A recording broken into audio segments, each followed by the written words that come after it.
రాజు రేఖ aunty తోటి, "రేఖ aunty నీ వెంట్రుక తీసుకొని దాన్ని డీఎన్ఏకి పంపించాను. డీఎన్ఏ రిపోర్ట్ వచ్చింది.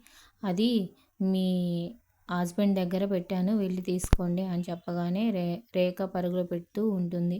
వెళ్లి చూశాక అక్కడ కూడా డీఎన్ఏ రిపోర్ట్ ఉండదు. మళ్ళీ రాజు డీఎన్ఏ రిపోర్ట్ ఎక్కడ పెట్టావు అని అడగగానే, "నీ వెంట ఉండే భ్రమరాంబ అత్త గదిలో పెట్టాను. వెళ్లి చూడండి" అని చెప్పగానే రేఖ మళ్ళీ పరుగులు పెడుతుంది. అది చూసి రాజు నవ్వుకుంటూ ఉంటాడు. రేఖ తిరిగి తిరిగి అలిసిపోయి వచ్చి రాజు దగ్గరకొచ్చి, "రాజు ఎక్కడ పెట్టావు? ప్లీజ్ చెప్పు రాజు" అని అడుగుతూ ఉంటుంది. రాజు అంటాడు, "మా గదిలో పెట్టాను. వెళ్లి తీసుకోండి రేఖ పిన్ని" అని అంటూ ఉంటాడు.